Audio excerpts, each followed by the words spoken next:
ketemu lagi nih sama Nadia. Sobat Bumi, bosan gak sih khususnya yang tinggal di daerah perkotaan nih, yang setiap hari nikmatin udara yang panas dan udah gak seger lagi?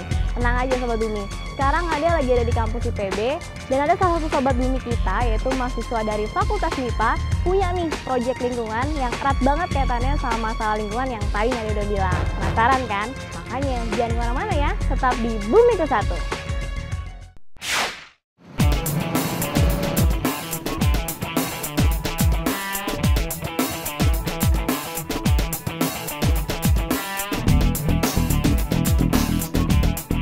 Sobat Bumi, makin meningkatnya pertumbuhan penduduk di kota besar tentu mempengaruhi permintaan kebutuhan perumahan. Demi kenyamanan sebuah hunian, banyak cara yang dilakukan. Salah satunya penggunaan air conditioner atau AC. Cara itu memang secara spontan dapat diterapkan, tetapi ada dampak lain yang timbul apabila penggunaan AC dilakukan secara terus-menerus dan dalam jumlah yang banyak. Dampak negatifnya adalah pemborosan energi dan kurang baik untuk kesehatan. Belum lagi menurut laporan IPCC tahun 2007, kenaikan suhu pada periode 2000 hingga 2010 diprediksi sekitar 2,1 sampai 3,9 derajat Celcius.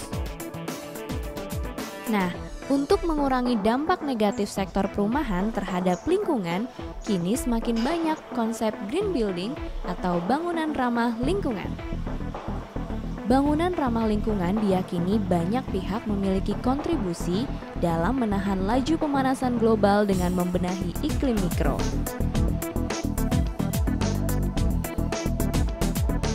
Rumah eco-friendly dapat dijadikan solusi sebagai gerbang memahami lingkungan secara menyeluruh.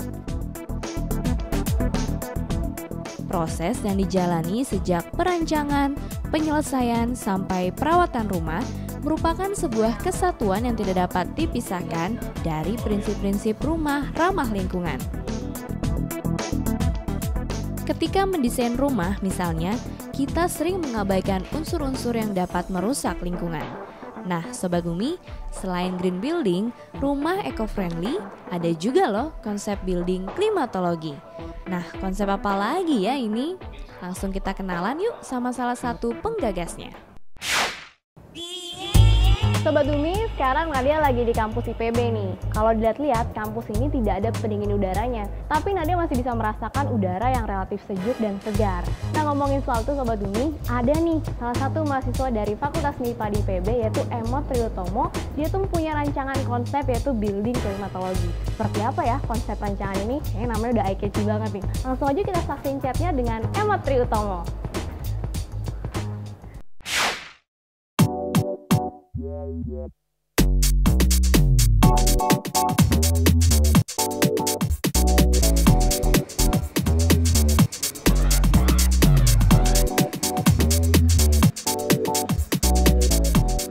Ide awal dari konsep building klimatologi yang saya usulkan, bagaimana saya melihat kondisi masyarakat sekitar itu merasa kurang nyaman dengan kondisi tempat tinggalnya. Misalnya dengan rumahnya, mereka merasa kurang nyaman ketika tinggal di dalam rumah itu. Atau bahkan di kantor tempat mereka bekerja itu mereka juga kurang merasa nyaman dengan kondisi kantor tersebut. Nah, hasilnya mereka membuat dengan cara simpel, yaitu dengan memasang kipas angin atau AC agar mempernyaman kondisi rumahnya itu atau kondisi kantornya itu. Building klimatologi ini merupakan salah satu penerapan dari klimatologi itu sendiri, merupakan cabang ilmu yang mempelajari keterkaitan antara iklim dengan bangunan. Itu jadi building klimatologi ialah secara harfiah kita bahasakan bahwa bagaimana membuat suatu bangunan sesuai dengan iklim mikro di sekitar bangunan tersebut. Jadi kita memperhatikan kondisi iklim di daerah atau di tempat bagaimana kita akan membangun suatu bangunan atau rumah. Seperti itu, Mas.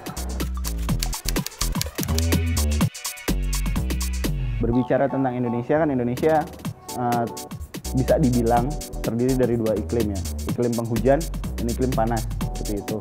Lalu bagaimana building klimatologi bisa menjadi suatu suatu bagian dari proses membangun suatu rumah yang adaptif terhadap kondisi pada saat hujan maupun juga pada saat panas.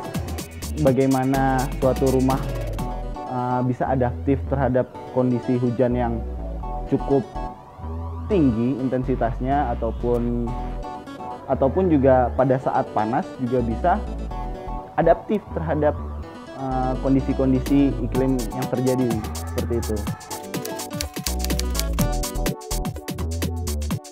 Konkretnya seperti bagaimana kita memilih bahan bangunan atau membuat bentuk bangunan yang sesuai dengan kondisi iklim tersebut.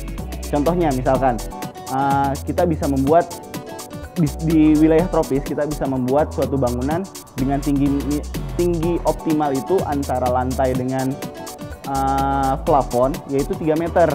Jadi itu bagaimana sirkulasi udara bisa cukup baik di dalam suatu rumah atau bangunan. Lalu juga bagaimana kita menghindari penggunaan atap-atap yang terbuat dari metal, asbes.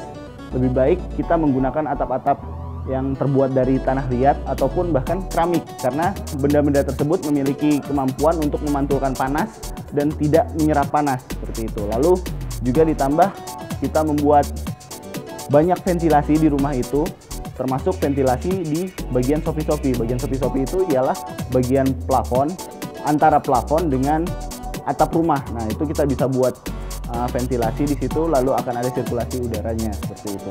Mungkin itu beberapa contoh dari bagaimana penerapan building klimatologi di Indonesia.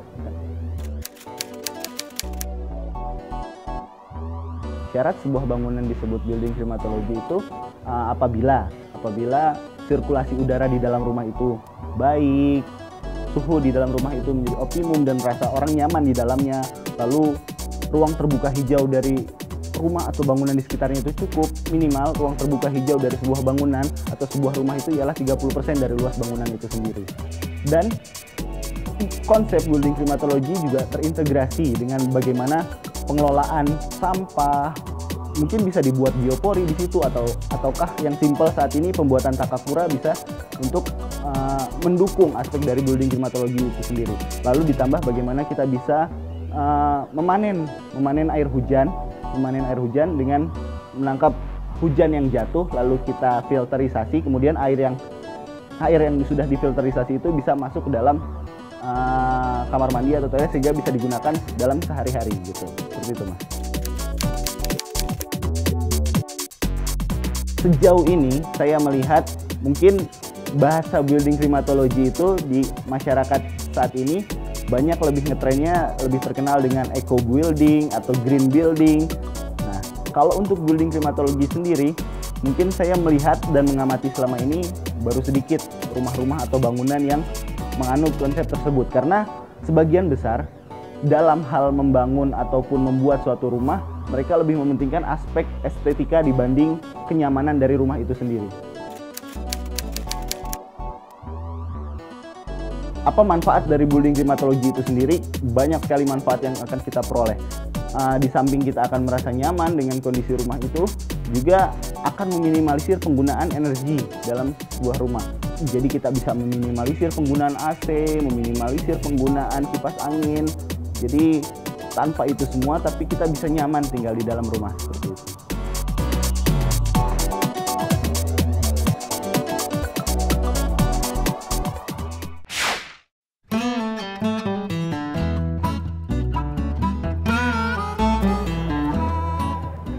Sobat Bumi, ada nih salah satu inovasi dari konsep building klimatologi yang akan dipraktekkan oleh Emot Triutomo dan temannya. Inovasi ini namanya adalah ventilasi beringin. Wah, dari namanya aja udah keren banget nih ya. Penasaran gak sih Sobat Bumi gimana sih bentuk prototipe dari ventilasi beringin ini dan cara pengerjaannya? Kalau gitu kita langsung aja yuk saksiin di segmen Kulik-Kulik yang satu ini.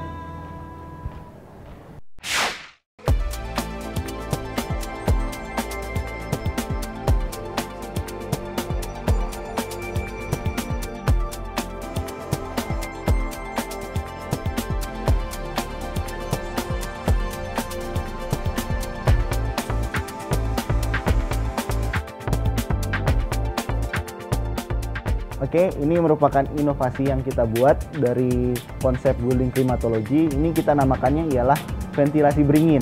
Jadi ventilasi beringin ini kita ajukan lagi ke program kreativitas mahasiswa yang diadakan oleh Dikti. Nah, jadi kita buat prototipenya. Nanti rekan saya yang satu komunitas dengan saya, yaitu Alan Purbakusuma, akan menjelaskan secara lebih rinci teknis dari ventilasi beringin itu seperti apa. Oke, jadi ini tuh apa ya? Seperti alat buat menyaring udara. Jadi prinsip kerjanya mungkin hampir sama dengan exhaust fan. Cuma kelebihan dari alat ini, dia bisa menyaring debu-debu di udara sekitar menjadi lebih apa ya? Minim debu gitu. Malah bisa lebih nggak ada debunya.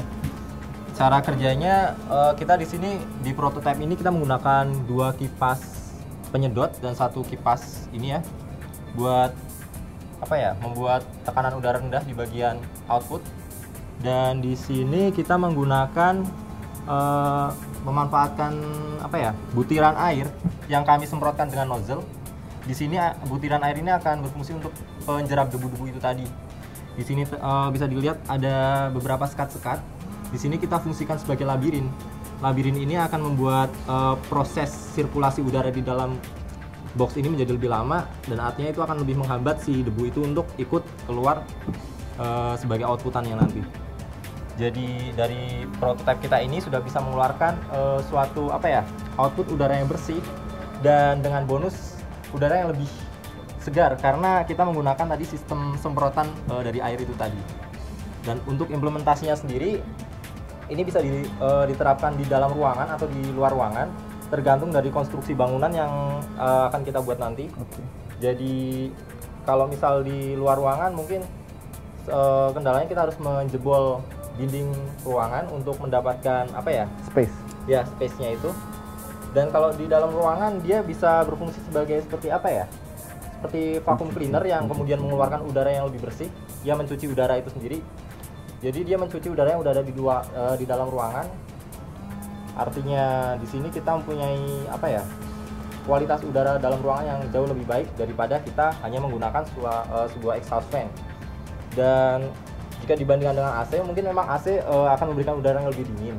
Tapi kita lihat dari konsep klimatologi itu tadi, bahwa AC ini kan memberikan apa ya, keluaran CFC yang bisa menyebabkan pemanasan global. Di sini kita tanpa CFC dan minimalisir juga, penggunaan energi juga. Hemat listrik juga, karena di sini kita bisa lihat kita menggunakan charger handphone untuk mengoperasikan alat ini. Jadi untuk arusnya sendiri tidak lebih dari 200 ampere. Artinya sangat hemat sekali untuk digunakan dalam kehidupan sehari-hari.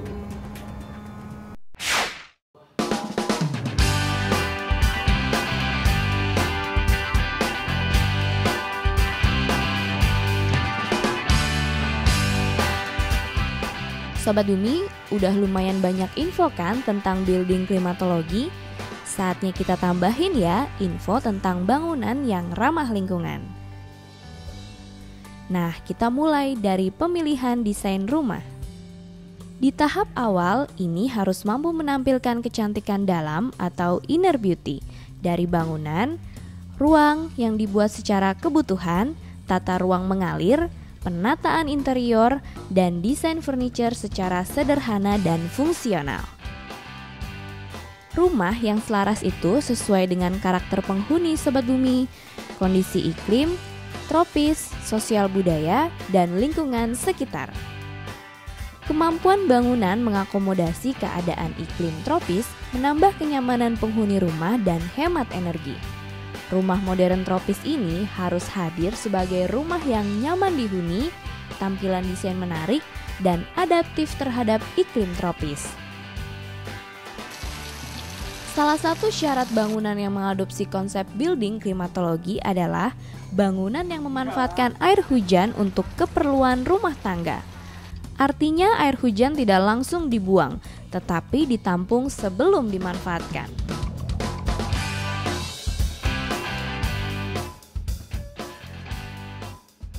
Selain itu juga adanya lubang resapan biopori, keranjang takakura untuk mengolah sampah organik, juga pemilahan tempat sampah organik dan non-organik. Akan semakin lengkap hunian yang benar-benar ramah lingkungan. Bisa kita coba ya di rumah masing-masing.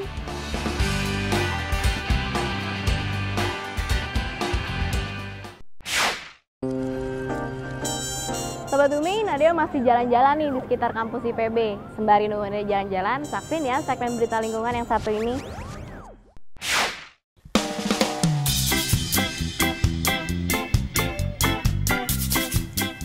Sobat Bumi, perkembangan pembangunan yang pesat pada masa ini menjadikan lingkungan semakin rusak. Namun, kerusakan itu dapat dikurangi dengan cara membuat bangunan yang lebih ramah lingkungan, seperti membangun rumah hobbit yang terdapat di pedesaan Tyrjegevil di Inggris. Simundel, 33 tahun, yang memutuskan kehidupan barunya hidup lebih dekat dengan alam. Berbekal peralatan tangan yang sederhana, dia memulai membangun rumah hobbit selama 4 bulan dengan memanfaatkan bahan-bahan yang ada di sekitarnya. Dinding bangunan dibuat dari jerami yang ditutupi dengan plester kapur tradisional. Atap dibuat dari kayu yang diperoleh dari hutan. Kayu tersebut dibentuk seperti rangka dan ditutupi dengan jerami dan diberi lem karet sehingga tahan air. Kemudian ditutupi dengan rumput agar terlihat cantik dan terlindung oleh cahaya. Rumah hobbit hanya memiliki satu kamar yang cukup besar dan terdapat daerah untuk tidur dan bermain, serta dinding pembatas yang kecil untuk memisahkan dapur dan ruang utama. Sebuah tungku pembakaran kayu yang digunakan untuk memanaskan seluruh bagian rumah dan panel surya digunakan untuk menyediakan pasokan listrik untuk penerangan dan pengisi baterai. Warga benar-benar tergantung pada mata air terdekat yang digunakan untuk sumber air minum. Mereka juga menampung air hujan yang digunakan untuk mencuci pakaian dan menyiram kebun. Tanaman dibudidaya untuk dimakan dan dijual. Rumah hobbit dan gaya hidup masyarakat di desa ini menjadikan desa ini menjadi desa ramah lingkungan. Membangun rumah ramah lingkungan dengan teknologi sederhana dan memanfaatkan potensi lokal ternyata bisa. Sobat Bumi, punya ide membangun rumah ramah lingkungan lainnya? Ayo wujudkan!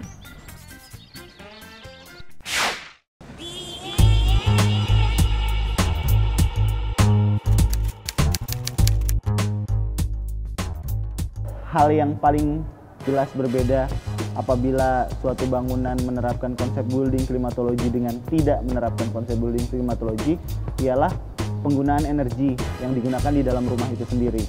Ketika kita menganut atau konsep building klimatologi ini, maka akan banyak meminimalisir penggunaan energi. Contohnya penggunaan AC, kipas angin, lampu, itu akan benar-benar bisa kita minimalisir penggunaannya karena pencahayaan alami di rumah sudah baik, sirkulasi udara sudah baik, lalu juga suhu optimum untuk kenyamanan di dalam rumah pun sudah baik.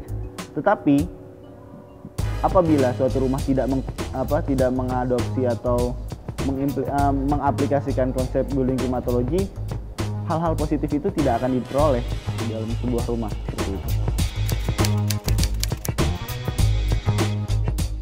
Mengapa building klimatologi ini bisa kita sebut suatu konsep yang ramah lingkungan? Karena di sini sudah jelas bahwa building klimatologi itu tujuannya ialah meminimalisir penggunaan energi di dalam rumah. Lalu kita bagaimana bisa mensinkronisasi antara bangunan dengan kondisi iklim di sekitarnya, baik itu dengan sirkulasi udara di dalam rumah yang memanfaatkan angin yang berhembus di luar, lalu juga bagaimana pencahayaan alami di dalam rumah baik dengan memanfaatkan sinar matahari yang berlimpah di wilayah tropis ini. Kemudian juga kita bisa meminimalisir penggunaan air yang disedot dari bawah tanah, karena kita juga bisa mengaplikasikan konsep pemanenan air hujan, seperti itu. Sejauh ini sebenarnya untuk dalam hal penerapan itu tidaklah sulit. Tapi yang menjadi masalah kesadaran masyarakat untuk mengetahui hal itu. Maka pentingnya kita mengkampanyekan konsep ini ialah bagaimana masyarakat itu tahu sehingga sadar bahwa ada loh konsep untuk mempernyaman kondisi rumah dengan meminimalisir penggunaan energi itu. Sebenarnya disesuaikan dengan kebutuhan dari rumah itu. sejauh ini kita memerlukan bahan-bahan bangunan rumah yang baru lah lebih tepatnya. Tapi jikalau memang tidak ada, kita bisa gunakan bahan-bahan bangunan yang mungkin dalam tanda petik bekas gitu. Bisa kita gunakan selama itu masih kondisinya masih baik, maka masih bisa kita gunakan. Penting sekali menurut saya pemuda itu bisa menjadi garda terdepan untuk mengkampanyekan atau mengimplementasikan dari inovasi-inovasi yang sudah dibuat. Karena sejauh ini saya melihat sudah banyak inovasi atau ide-ide yang dibuat, tetapi kadang-kadang implementasinya itu yang bermasalah. Idenya sudah baik tapi tidak diimplementasikan. Nah, fungsi anak muda di sini ialah ketika dia memiliki ide, dia memiliki inovasi, maka saya yakin dia masih punya idealisme yang tinggi untuk mengaplikasikan ide atau inovasi yang dia buat seperti itu. Ya, bagi saya proyek-proyek atau ajang untuk berkompetisi dalam hal bagaimana memperbaiki kondisi lingkungan supaya jadi lebih baik itu sangat penting. Karena bagi saya ajang-ajang seperti itu, contohnya Climate Smart Leader, ialah mengkatalis proses dari ide dan inovasi menjadi sebuah implementasi. Proses dan ajang itu atau ya contohnya Climate Smart Leader itu menjadi sebuah katalisator mempercepat prosesnya dari ide yang muncul menjadi implementasi yang luar biasa. Menurut saya seperti itu. Oke, saran saya buat Sobat Bumi di rumah, berdasarkan proyek yang sudah saya buat, semoga ini bisa menginspirasi teman-teman semua di rumah supaya mau dan memulainya saat ini, bahwa bisa loh kita sebagai anak muda, kita sebagai masyarakat Indonesia untuk memperbaiki kondisi lingkungan yang ada. Karena kalau bukan kita, siapa lagi yang akan memperbaiki bumi ini, yang akan memperbaiki lingkungan.